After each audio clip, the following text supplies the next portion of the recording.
Bonsoir madame, bonsoir monsieur, soyez les bienvenus dans ce nouveau numéro de Plaisir de lire, comme chaque mercredi après-midi sur Zouk TV. Et comme chaque mercredi après-midi, j'ai le plaisir, l'honneur de recevoir un ou une passionnée de lecture ou d'écriture. Et cet après-midi, nous recevons une dame, nous disons bonsoir à... Véronique Lordino, bonsoir, bonsoir à tout le monde. Sois la bienvenue sur le plateau de Zouk TV. Merci de l'invitation.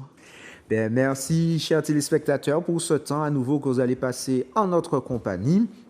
Comme vous le savez, nous avons l'habitude d'explorer des contrées. Donc, des contrées, ça peut être aussi bien des contrées géographiques, mais aussi des contrées imaginaires, historiques. Et puis, le but de la lecture, c'est pas seulement de regarder des mots sur un papier, mais ça aide à nous faire réfléchir sur nos habitudes, nos perceptions, nos représentations. Et très certainement, cet après-midi, nous n'échapperons pas à cette règle. Alors, Véronique, de quoi vas-tu nous parler aujourd'hui? Alors aujourd'hui, je vais vous parler de mon dernier roman, Un ange au cœur de la nuit. C'est un roman qui est paru en avril 2026, en avril dernier, donc aux éditions des Presses du Pain de Sucre. Et voilà, c'est l'histoire d'une amitié improbable entre un capitaine de bateau négrier et un petit garçon de la brousse embarqué sur le navire à l'insu de l'équipage. Le capitaine est blessé, il a été mordu par un serpent, il est très malade, il est mourant même, et le petit garçon décide de le soigner à base de plantes de chez lui qu'il a trouvées sur le navire au cours de ses explorations nocturnes. Il le guérit, le ramène à la vie, et ce geste inouï, impensable, improbable, produit une amitié indestructible qui survit à la violence, à la haine, aux machinations, à toutes les horreurs de la traite négrière et de l'esclavage. Voilà. Oh, c'est très intéressant, tu nous mets l'eau à la bouche. Alors, avant tout, c'est ton premier ouvrage ou bien... C'est mon deuxième roman. D'accord. Mon deuxième roman. Mon premier roman, L'Enfant et le Quimboiseur, était paru en octobre 2015 aux éditions Ibis Rouge. Et puis voilà, je reviens 11 ans après avec ce roman que j'ai pris, voilà, finalement 10 ans à écrire. 10 ans à écrire. Est-ce qu'on peut te définir, te caractériser comme, te qualifier d'écrivaine? Oui. D'accord. L'écrivain écrit, et comme j'écris, voilà, je suis une écrivaine. Voilà, tout simplement. D'accord. Alors, tu nous as déjà donné un petit résumé de ton roman, on peut dire, qui est un peu surprenant. On n'a pas l'habitude d'entendre ce type de relation d'amitié, on va dire, entre deux camps qui, traditionnellement, on a tendance à opposer, à classer comme des ennemis, des ennemis. Donc là, deux camps au départ ennemis, comme quoi l'amitié est possible. Est possible, toujours. Moi, j'aime l'improbable. Mais il faut dire que d'abord, ce roman est né d'un rêve. Cette fiction est née d'un rêve qui m'a été confié en 2015 par le père Emmanuel Saint-Honoré. C'est un prêtre catholique, ancien curé de Rivière-Pilote notamment. Et il me raconte cette histoire d'amitié improbable entre un capitaine de vaisseau négrier et un petit garçon de la brousse. Et moi qui aime l'improbable, je me dis, tiens, pourquoi pas? Au début, je me dis, c'est compliqué parce que la traite négrière, l'esclavage et tout ça, ça faisait un moment que je ne voulais plus y penser. Ça m'inspirait de la colère, de la rancœur, de la révolte. Et j'avais pas envie de penser à ces thématiques-là, en fait. J'étais vraiment dans le déni. Et le père Saint-Honoré me raconte cette histoire. Et comme ma relation avec le père Saint-Honoré aussi a engendré, je dirais, beaucoup de bonheur, en fait, dans ma vie. Je fais la connaissance du père Saint-Honoré en 2003. Je suis malade, on ne sait pas de quoi je souffre, mon entourage ne sait pas de quoi je souffre, j'ai peur, je suis enfermée tout le temps dans une chambre chez mes parents. J'ai dû retourner vivre chez mes parents. À l'époque, je travaillais à ATV, j'étais journaliste à ATV. Je retourne vivre chez mes parents parce que j'ai peur tout le temps, je suis enfermée, je pleure, etc. Et mon père, qui est alors maire de Sainte-Marie, donc à cette époque, m'emmène voir le curé de la paroisse de Sainte-Marie, le père Emmanuel Saint-Honoré, qui écoute patiemment le récit de mes souffrances avant de me dire « Vous devez mettre Dieu dans votre vie ». Sur le coup, je ne comprends absolument pas ce que ça signifie, mais pendant 6 ans, je rumine cette phrase-là. Et en 2009, je me sens attirée par une force irrépressible vers les bancs de l'Église catholique que je n'avais jusqu'alors fréquenté que pour me rendre à un ou deux enterrements. Je vais à la messe pour la première fois de ma vie, en tout cas de manière consciente et volontaire. Et là commence un cheminement spirituel. Et je dirais que l'arrivée du Père Saint-Honoré dans ma vie, sur mon chemin de vie, est providentielle. Donc quand ensuite, en 2015, il me raconte cette histoire, c'est le Père Saint-Honoré qui me raconte cette histoire. Donc, même si je n'ai pas envie de m'intéresser à la traite négrière, à l'esclavage, à tous ces sujets qui m'inspirent de la souffrance, de la colère, de la révolte, comme je disais tout à l'heure, parce que c'est le Père Saint-Honoré, je me dis, il y a quelque chose derrière ça, il y a quelque chose à explorer. Et donc, je commence à ruminer le sujet, à méditer le sujet. Et au bout d'un moment, je me rends compte que cette histoire d'amitié improbable entre un capitaine de bateau négrier et un petit garçon de la brousse se trouve sur mon chemin pour guérir une blessure que je dois regarder en face.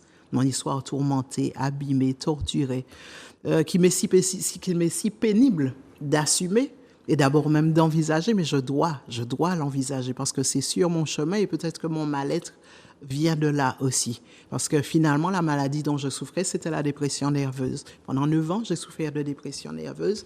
Le Père Saint-Honoré m'a beaucoup encouragé, soutenu sur sur mon chemin de guérison. Et il m'a mené sur vers ce cheminement spirituel qui est, providentiel. Voilà, j'ai rencontré mon Créateur et puis me voilà. Qui explore ces chemins, ces couloirs sombres de notre histoire, de mon histoire, mais de notre histoire. Et me voilà, qui écrit un ouvrage sur ce sujet dont je n'avais absolument pas envie d'entendre parler. Voilà. Donc, on peut dire que le père en question t'a donné un peu la trame et puis ton esprit créatif a fait le reste. Voilà, c'est ça. Voilà. Donc, il me raconte cette histoire, ce petit garçon qui devient ami avec le capitaine de bateau négrier. Pourquoi il se retrouve sur le bateau négrier? Parce qu'il y a eu une razzia dans son village, que les enfants ont été tués, les femmes ont été tuées, tous les hommes en âge de travailler ont été emportés sur le navire. Ils sont enfermés, retenus captifs dans la cale du navire. Et ce petit garçon décide d'embarquer sur le navire pour essayer d'adoucir le quotidien des captifs, des prisonniers, de son papa, de son frère, de tous les hommes de son village. Et le voilà qui sauve la vie du capitaine de ce vaisseau négrier qui retient captif toutes ces personnes-là. C'est clairement une invitation au pardon, à la réconciliation, à l'amour. Je dis, si on attend que l'autre fasse le premier pas, que l'autre demande pardon, mais on ne va jamais faire le pas, en fait, et aucun ne va se rapprocher de l'autre. C'est clairement un cri du cœur, en fait, ce roman. C'est un cri du cœur. C'est-à-dire que le Père Saint-Honoré me raconte ça. Le premier obstacle à ce que j'entre et que je relève ce défi, c'est d'abord que je n'ai pas envie d'entendre parler, encore moins de parler de traite négrière et d'esclavage. Et deuxièmement, j'ai un peu de mal avec les histoires qui ne viennent pas de mon imaginaire, en fait, qui ne sortent pas de mes tripes. Normal. Voilà, c'est un peu normal, voilà. Et donc, du coup, je médite ça, je fais des recherches, je suis partie en Afrique en 2016, au Cameroun. D'accord. J'espère avoir l'occasion de retourner en Afrique. Bon, mes problèmes de santé, et puis, bon, il faut dire ce qui est financièrement, c'est pas donné forcément d'aller en Afrique, mais j'espère avoir l'occasion d'y retourner. Et donc, je fais ces recherches-là. Je lis des thèses de doctorat, je lis des ouvrages sur ces questions, parce que plus d'une décennie de déni, voilà, il y a des choses qui sont passées que je n'ai pas lues, que je n'ai pas su, donc j'essaie de me remettre à niveau et puis d'entrer un petit peu dans l'ambiance de cet ouvrage, de cet univers que je dois créer et tout. Et je fais ça, et puis au fur et à mesure, voilà, l'histoire prend forme. Je l'écris une première fois, une deuxième fois, une troisième fois, et puis à un moment, je me dis, tiens, j'ai l'impression que je tiens quelque chose là, et puis voilà, on est... Ça t'a pris combien de temps environ entre le début, quand tu as commencé à travailler, et puis la finition? Je pense que j'ai commencé vraiment en octobre 2015, et j'ai fini peut-être en décembre 2024, quelque chose comme ça, ou en janvier 2025. La énième réécriture, voilà. Mais voilà, c'est ça, c'est comme ça. Hein. Le travail d'écriture, surtout quand ça ne vient pas de tes tripes, tu vois. Il faut sentir la chose, il faut que ça devienne à toi, il faut que ça devienne ton univers, etc. Donc, C'était une magnifique aventure, un petit peu poussive par moments, et puis avec beaucoup de doutes, hein, traversée de doutes. Je me suis dit, mais ça ne va jamais sortir, ce truc. Et finalement, on y est. Finalement, on y est. Oh. Alors, comment se nomment tes personnages? Alors, le personnage principal, les deux personnages principaux, c'est-à-dire le petit garçon de la brousse, Ange. C'est un prénom qui a été choisi par le Père Saint-Honoré lui-même. Un petit garçon qui a été baptisé Ange par des missionnaires installés dans son village. Et puis, l'autre personnage principal, c'est le capitaine du bateau négrier que j'ai appelé Ivan Karadec. Voilà, les deux personnages principaux. Mais il y en a, voilà, Oui, quelques-uns. bien sûr. Voilà. Alors, un ange. Donc, ange, il faut prendre dans les deux sens. Dans les deux sens. Comme C'est un son- nom commun et un nom propre. Et son prénom, voilà. Et un prénom, D'accord. voilà. Donc, ok. Donc, Qui indique clairement la mission de ce personnage, de protéger, de veiller sur les personnes. Et en l'occurrence, c'est ce qu'il fait. C'est ce qu'il fait sur le bateau négrier. Il veille sur son père, son frère, tous les hommes de son village qui ont été emportés, qui sont retenus dans un cale du navire, mais il veille aussi en terre d'exil. En fait, c'est une trilogie. C'est une trilogie. Cet ouvrage-là, c'est une trilogie. Les 3 actes s'enchaînent au sein de l'ouvrage là que je présente aujourd'hui. Le premier acte s'intitule La rencontre. Il relate la rencontre entre les fils de Priméa et les fils d'Impéria. Donc, l'histoire débute sur un continent noir que je n'ai pas appelé Afrique, mais D'accord. Priméa, voilà, dans un village mystérieux, énigmatique. Donc, je l'ai appelé Nigma, le village. Et donc, l'histoire débute à Nigma. Et donc, voilà, premier acte, rencontre entre les fils de Priméa et les fils d'Impéria, 12 prêtres missionnaires, vêtus, 12 hommes à la peau claire, vêtus de longues tuniques noires. Ce sont des prêtres missionnaires qui, quelques années plus tard, seront suivis par un bataillon de mercenaires à la peau claire. Le deuxième acte s'intitule Le passage. Il décrit la traversée tumultueuse de l'océan à bord du vaisseau négrier. C'est là qu'intervient la rencontre entre les deux personnages principaux, Ange et Yvan. C'est là que se scelle leur improbable amitié. Puis le troisième acte, l'exil, c'est-à-dire l'existence en terre d'exil et toutes les tensions qui habitent la vie sur l'habitation, voilà, qui marquent la vie sur le quotidien sur l'habitation. d'accord. Comme on est dans des lieux qui correspondent pas forcément à des dénominations actuelles. Donc, j'allais te demander, donc, il traverse l'océan. Est-ce que c'est l'océan Atlantique ou c'est pas mentionné ou... C'est pas mentionné. D'accord. C'est pas mentionné. Mais enfin, la terre d'exil s'appelle Matinina. Donc, on n'a pas de mal à imaginer que D'accord. Primé a un continent noir et puis Matinina pour le traverser, pour traverser l'océan qu'on traverse pour arriver là. Ok, Voilà. d'accord. La terre d'arrivée semble familière. Oui, c'est ça. Oui, clairement. Enfin, oui, c'est clairement. Tout le monde, toutes les personnes qui lisent l'ouvrage, évidemment, Matinina, ça parle à tout le monde, à tous les Martiniquais en tout cas. D'accord. Alors, est-ce qu'on a l'âge d'Ange? Il a 10 ans. Il a 10 ans. Quand il monte sur le bateau négrier, il a 10 ans. Et voilà. Et puis on suit toute son existence là jusqu'à l'arrivée en terre d'exil et jusqu'à voilà toutes les aventures qu'il vivra sur la terre de Matinina, en fait, sur la terre d'exil dans l'habitation Karadec. Ivan Karadec, finalement, le patron, le capitaine du bateau négrier deviendra le maître de l'habitation Karadec puisqu'il il prend. D'accord. Voilà. Donc, mais au début, tu avais dit que justement, Ivan Karadec. il a été mordu par un serpent. Voilà. Donc, ça. c'est à l'arrivée. Voilà, il arrive à Priméa, il arrive sur ce continent qu'il ne connaît pas et il se fait mordre par un serpent. Voilà, Ah, c'est quand à Priméa qu'il se fait mordre. voilà, c'est ça, D'accord. c'est ça. Et il se fait soigner là. Et il se fait soigner sur le bateau par ce petit garçon.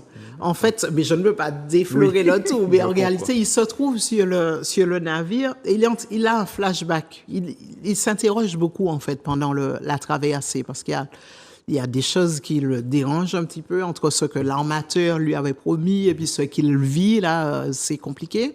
Et il se dit, mais dire que j'avais eu un mauvais pressentiment en descendant sur cette plage-là, en foulant cette plage. Je m'étais dit, mais il ne faut pas y aller. Et pourtant, je suis allé. Il est allé, Il a traversé la forêt, il s'est fait mordre par le serpent et voilà, tout commence là. Et cette blessure, finalement, c'est le point de connexion entre les deux personnages. Cette morsure va donner naissance à cette amitié improbable. Voilà. Oh. Donc on pourrait faire des comparaisons, on pourrait se demander quelle morsure que nous avons dans notre vie quotidienne. Clairement. Et qui peut faire sur le coup très mal, qui peut chambouler, remettre en question beaucoup de choses. Mais ça peut être justement un point de basculement. Exactement. Pour soi ou bien dans notre relation avec l'autre ou les autres. Mm-hmm. Clairement, la mienne de morsure, c'est-à-dire ce déni qui avait été provoqué par le sentiment de révolte, de rancœur, de colère face à mon histoire, face à notre histoire, la traite négrière, l'esclavage et toutes les violences, toutes les injustices qui ont engendré notre réalité d'aujourd'hui et qui continuent de se perpétuer dans notre réalité. Ce déni-là, cette révolte et cette colère-là ont été à l'origine de ma rencontre avec mon Créateur, en fait. Parce qu'en fait, ce mal-être est dû, dans une certaine mesure, à ce refus de regarder mon histoire en face. Ce refus d'assumer la personne que je suis, le peuple auquel j'appartiens. Et cette morsure-là m'a placé sur le chemin du Père Saint-Honoré, qui m'invite à mettre Dieu dans ma vie. Au début, c'est de l'hébreu pour moi. Je ne comprends absolument pas ce qu'il entend par là. Et puis, mais comme le Créateur ne fait jamais les choses au hasard, le hasard n'existe pas. Il a simplement déposé cette petite graine-là. Il a déposé cet homme de Dieu qui me dit ça. Et puis, je commence à ruminer. Et puis, tu sais, c'est comme une piscine, en fait. Quand tu crois que tu as touché le fond, il y a encore des choses à entrer, à extraire. Quand tu crois que tu as été guéri de ces colères-là, guéri de cette rancœur, de cette révolte, mais tu te rends compte qu'il y a encore des petites crasses, là, ou des grosses crasses, d'ailleurs, tu vois, de cette colère et de cette révolte. Et c'est là, c'est vraiment de manière très existentielle, pour l'avoir éprouvé, pour avoir vécu ces choses. Je dis, c'est possible d'aimer, en fait, d'aimer les personnes qui ont pu faire du mal à nos ascendants, à nos ancêtres, d'aimer les personnes qui aujourd'hui au travail ou bien dans nos loisirs ou dans notre famille nous persécutent ou nous font du mal. C'est possible, en fait. C'est possible si on ne s'appuie pas que sur nous-mêmes, sur nos propres sentiments, sur notre force à nous.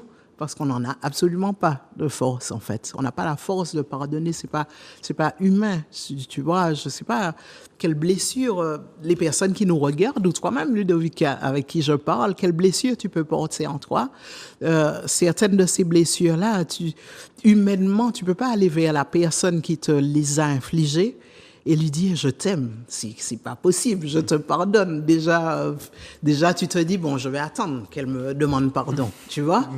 Et puis, mais ça fait tellement mal, elle a gâché ma vie, il a gâché ma vie, je peux pas y aller. Mais en réalité, tu te rends compte que quand tu t'oublies un peu, en fait, quand tu passes derrière et que tu donnes toute la place à cette personne-là qui t'a créé par amour,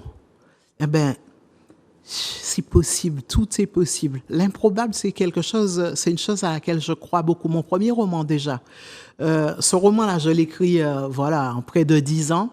Le premier roman, je l'ai écrit en 3 mois. T'imagines? En 3 mois. C'était vraiment, un jaillissement comme ça. L'enfant et le quimboiseur. Et c'était l'histoire d'une amitié improbable. Là, déjà, entre un petit garçon de la campagne, maltraité par sa maman, qui vit avec sa maman, ses grands-parents, dans une maison à la campagne. Et donc, c'est l'amitié entre ce petit garçon-là et puis un vieil homme taciturne qui vit dans la campagne, la même campagne aussi, que tout le monde considère comme un quimboiseur. Et comme l'enfant souffre tellement dans sa maison, dans la maison dans laquelle il vit, avec sa maman, etc., qu'il met en place tout un tas de stratégies pour entrer en relation avec ce monsieur-là. Il y a, tu sais, l'attraction de l'interdit, en fait, l'attrait de l'interdit et tout. Et il arrive à mettre en place ces stratégies, il arrive à devenir ami avec ce monsieur-là qui ne parle à personne puisqu'il se sait rejeté de tout le monde. Et puis là, voilà, il se suffit quand même à lui-même, ce gars-là, et puis il porte un certain nombre de souffrances aussi en lui. Et cette amitié-là engendre pour cet enfant un parcours initiatique et bien des découvertes qui vont lui permettre de faire face à sa réalité, faire face à ses souffrances quotidiennes, etc. Donc, l'improbable, c'est vraiment une chose à laquelle je crois. Je dirais que, bon, je suis bavarde, mais ça va sur mon chemin d'écriture, sur mon processus d'écriture d'un ange au cœur de la nuit, il y a un ouvrage. Le dialogue improbable entre Steve Follagadet et Emmanuel de Rênal. J'ai eu l'honneur de retranscrire leurs échanges, en fait, entre Steve et Emmanuel. C'est toi qui as retranscrit. Qui a retranscrit, voilà. Je n'ai fait que retranscrire. Hein. Voilà. On a eu l'occasion de présenter cet ouvrage dans cette émission. D'accord. Voilà. Donc, du coup, à un moment où je suis en train de douter, je crois qu'on est en 2021, je me dis, mais cet ouvrage ne va jamais sortir. Mais essaie de toutes tes forces parce que ça ressemble à quelque chose que le Père Saint-Honoré a déposé comme ça entre mes mains et puis qui doit vivre, en fait. Alors, quand j'écris, je m'enferme dans le sud, là, dans un petit appartement, dans le sud. Et je suis donc en retraite d'écriture. Et Fola, qui est un ami, vient me voir, il vient me rendre visite. Et il me parle d'une démarche qu'il est en train de faire avec quelqu'un, etc. Il cherche quelqu'un pour retranscrire, de préférence quelqu'un qui puisse comprendre un petit peu la démarche et tout. Et il me dit de quoi il s'agit. Je lui dis, mais je veux. Il me dit, ben allons-y, on y va. Et ça, voilà, l'improbable, ce dialogue improbable entre un activiste noir et puis un béquet. Qui débute de manière très improbable par une critique littéraire, une chronique que Fola a faite sur le livre Ubuntu d'Emmanuel. Et Emmanuel, une critique assassine vraiment pour le coup, et Emmanuel cherche à entrer en relation avec lui. Et c'est ça qui donne naissance au dialogue improbable. Donc vraiment, et sur mon chemin de vie, il y a tout un tas comme ça de situations improbables et de choses improbables et donc merveilleuses qui surgissent. Et donc, du coup, voilà, je suis heureuse de vivre cette aventure-là et je suis heureuse de porter toutes ces histoires improbables-là. Parce que mon histoire incarne l'improbable, vraiment. C'est ce que je peux dire. Ouais. Donc, est-ce qu'on pourrait dire que, aussi bien le message de ce roman ou bien le message que tu portes en tant qu'autrice, c'est d'aller à la rencontre de l'improbable, de ne pas avoir peur de l'improbable, de rechercher l'improbable. Ah non, je ne recherche pas l'improbable. Ah, tu ne recherches pas. Justement, quand tu as dit aller à la rencontre de l'improbable, je ne vais pas rechercher l'improbable. D'accord. Si l'improbable surgit, je l'accueille autant que possible. Il m'arrive aussi de me surprendre à dire ah non, c'est trop compliqué, c'est trop, tu vois. Mais ça c'est mon premier élan. Et puis après je me dis mais c'est possible. Si tu as pu faire ça, si telle chose s'est passée, c'est que c'est possible. Il y a, tu sais, j'ai recherché à travers l'histoire des histoires d'amitié improbables comme ça. Il y a en 1971, dans la ville de Durham, en Caroline du Nord, l'amitié improbable entre Anna Atwater, militante des droits civiques noirs, et C.P. Ellis, dirigeant du Ku Klux Klan blanc. L'école dans laquelle est scolarisée la fille d'Anna Atwater est incendiée. Et il faut trouver une solution pour que ces enfants-là poursuivent leur scolarité, tous noirs, dans cette école-là. Il y a une autre école dans la ville qui accueille des enfants blancs et les parents disent pas question que ces enfants noirs-là viennent soient scolarisés au même endroit que nos enfants. Donc la ville, la municipalité initie une série d'échanges, ça s'appelle la charrette, entre les différentes communautés pour tenter de trouver une solution. Et c'est dans ce cadre-là qu'Anna Atwater rencontre C.P. Ellis. Et aucun des deux n'a envie ne serait-ce que de se regarder au début des échanges. Et finalement, ils deviennent amis. À la mort de C.P. Ellis, c'est Anna Atwater qui prononce l'éloge funèbre. Ce sont des choses qui arrivent. Nelson Mandela en 95, cette Coupe du monde de rugby qui se déroule en Afrique du Sud. Il devient ami à l'occasion de cet événement-là avec le capitaine de l'équipe les Springboks, l'équipe nationale de l'Afrique du Sud, François Pienaar, qui, lui, n'avait jamais entendu parler de Nelson Mandela que comme un terroriste, quelqu'un qui devait rester en prison, sa place, c'était la prison et tout. Et donc, il s'était jamais vraiment posé de questions sur le personnage. Finalement, à l'occasion de ce défi que Nelson Mandela va lancer à la nation sud-africaine, c'est-à-dire de remporter la Coupe du monde de rugby. Le rugby les Springboks n'étaient soutenus jusqu'alors que par les Blancs, en fait, les Afrikaners. Et donc, il rencontre François Pienaar à l'occasion. C'était un 24 juin 1995, voilà. Et donc, du coup, ils se rencontrent et tout, ils deviennent amis. Et finalement, plus tard, Nelson Mandela sera invité au mariage de François Pienaar. Il sera le parrain de ses deux enfants. Donc, l'improbable est possible. Et ça donne des choses tellement magnifiques, en fait. Magnifiques, très belles. Oh. Et dans notre situation locale martiniquaise, quelles pourraient être les choses improbables? Le dialogue improbable déjà entre Steve Follagadette et puis Emmanuel de Rênal, et puis des décisions individuelles qui naturellement les événements, je veux dire, dans notre société n'est pas une société juste, organisée de manière très juste et égalitaire, ou je sais pas comment, équitable, je sais pas comment on pourrait dire les choses, mais plutôt que de se regarder en chien de faïence, on pourrait décider individuellement de pardonner. Mais quand je dis ça, c'est pas seulement entre noir et béquet, hein.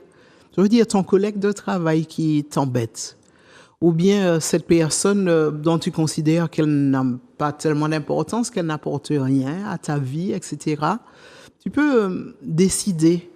Tu peux décider d'entrer en dialogue avec cette personne, d'essayer de découvrir qui elle est, qui se cache derrière ce visage, derrière cette personne que tu pourrais qualifier d'insignifiante, ou bien d'injuste, ou d'égoïste, ou de profiteur, ou etc.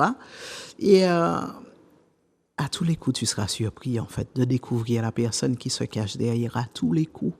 Parce qu'on a tous des contraintes, on a tous des peurs, on a tous des espoirs, on a tous, voilà, comme ça, des rêves. Tous, qui que nous soyons, on a tous des souffrances. Et quelle que soit la personne que tu te décides à découvrir, avec qui tu te décides à engager le dialogue, c'est forcément une belle découverte, c'est forcément une belle rencontre. Ça, ma vie me l'a enseigné, et je le dis, enfin, ça n'a rien de scientifique, mais je veux dire, c'est existentiel. C'est tout le monde, je veux dire, tout le monde, c'est moun, et puis on a tous quelque chose à apporter à l'autre. Tu vois, on est des êtres de relation. Donc, toi, tu as des choses à m'apporter, puis moi, j'ai des choses à t'apporter. La personne que tu vas rencontrer à ton travail, que tu vas rencontrer, je ne sais pas, quel que soit le compartiment de ta vie, mais cette personne a quelque chose à t'apporter. C'est une certitude absolue pour moi, vraiment. Oh, ben, très beau message d'espoir, d'amour. Mais, tu nous as expliqué que ton cheminement spirituel a joué un rôle très important dans, si je peux dire, dans ta renaissance, Clairement. dans tes nouveaux objectifs. Est-ce qu'on ressent cette touche spirituelle dans ton roman? Est-ce qu'il y a un des personnages qui sont animés par cette spiritualité, ou bien ça se manifeste différemment? La spiritualité est très présente dans ce roman et dans mon roman précédent aussi. On donne ce qu'on est, en fait. Bon, ce n'est pas un ouvrage religieux, mais la spiritualité est là.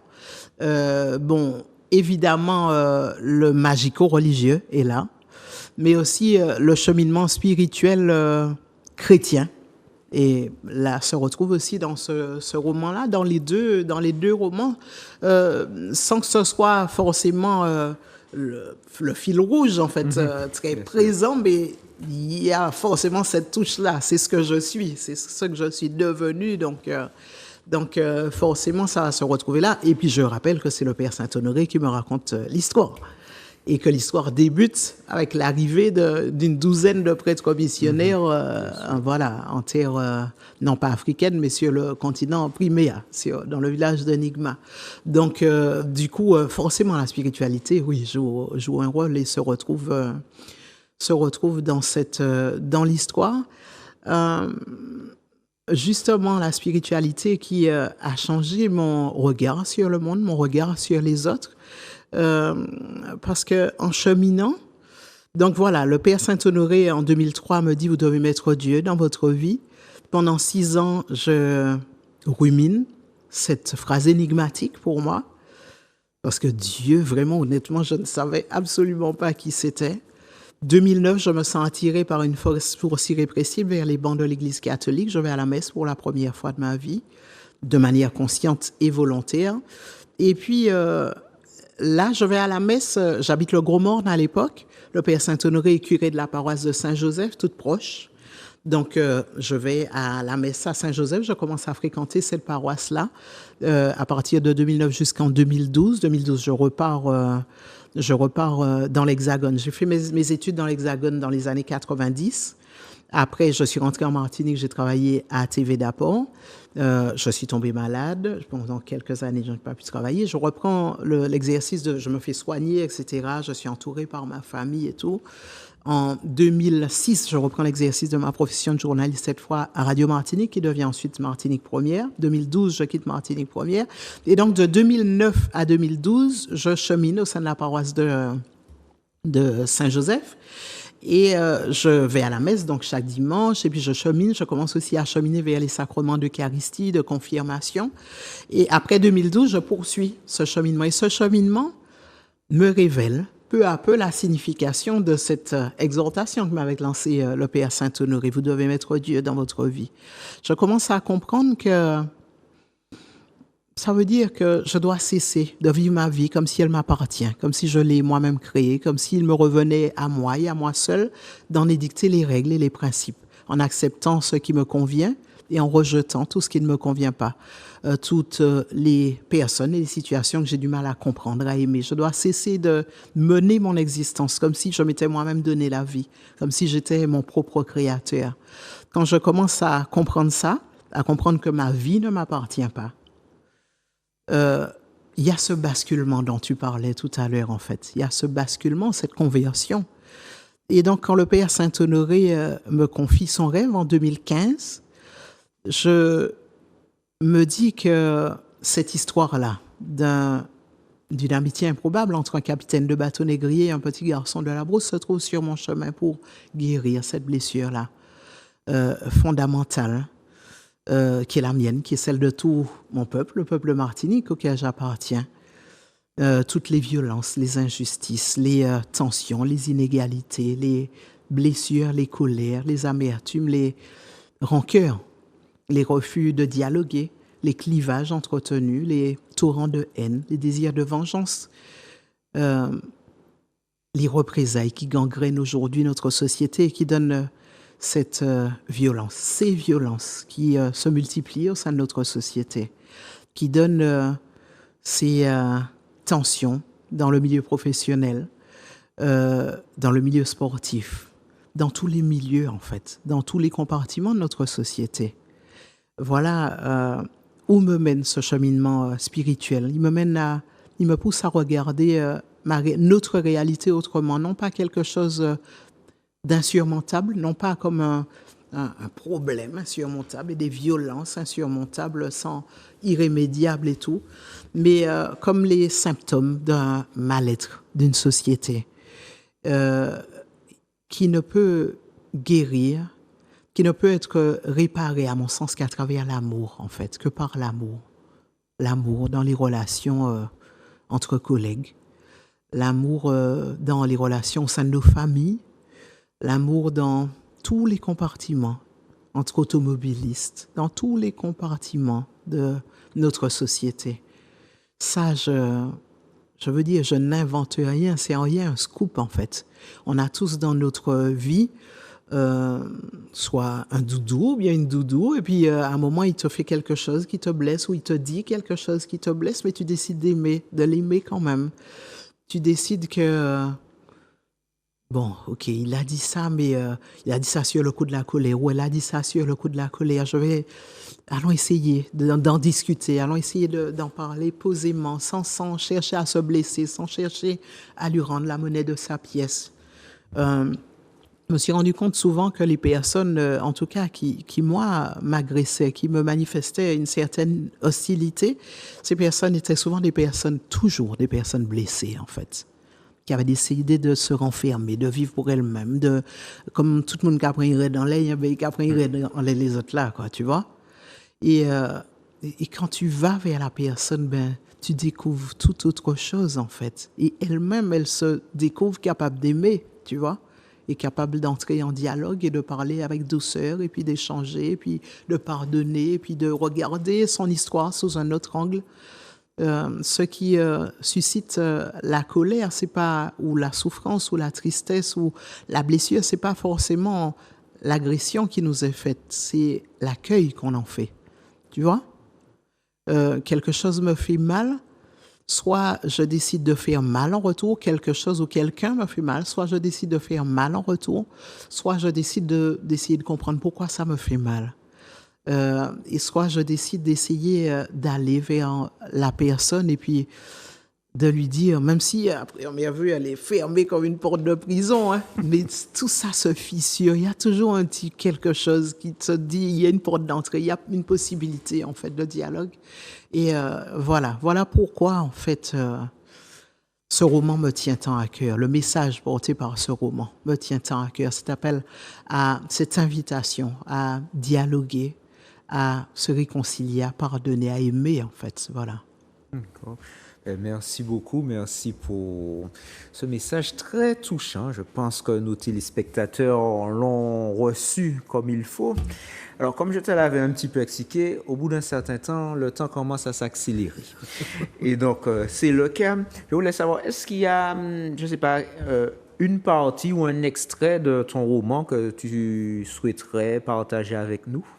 Oui, un extrait du roman. Donc, c'est un roman qui est illustré déjà. D'accord. Et puis, c'est un roman en français et en créole. Donc, je vais prendre la troisième partie, le troisième acte de la trilogie, et en créole. Et en français et en créole. Donc, les parties en créole sont traduites tout de suite après. Je dis aussi, avant de lire le roman, une chose à laquelle je ne pense pas toujours, que vous pouvez suivre l'actualité de Un ange au cœur de la nuit de mon roman sur ma page, sur mon compte Instagram, lordino.véronique, ou sur ma page Facebook, Véronique Lordino, auteur. Voilà. Lordino.véronique sur Insta et Véronique Lordino, auteur sur Facebook. Donc, je vais vous lire un extrait du troisième acte qui témoigne précisément des violences qui habitent le quotidien, qui marquent le quotidien sur l'habitation. Un coup de feu retentit et la foule sursauta. Qui autorise ce rassemblement? Tous les visages se tournèrent vers Morin, surgi de nulle part. « Nous avons la permission du capitaine. » Morin recula, surpris. Il reconnut la voix d'Ange et le jeune domestique se dressa en une position de défi. Au même instant, un murmure parvint à son oreille. « En oublie l'hémissier. Brûlons cet homme. » La scène se déroula en un battement de cils.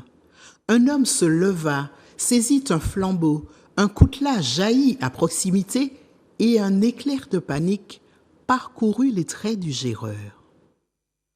Voilà donc cet extrait du troisième acte du roman qui témoigne un petit peu des tensions et des violences qui marquent la vie sur l'habitation, qui caractérisent la vie sur l'habitation. Ces relations compliquées entre les deux camps que constituent d'une part le maître de l'habitation à Caradec, le géreur et les commandeurs, et puis d'autre part les ouvriers de l'habitation, les esclavisés.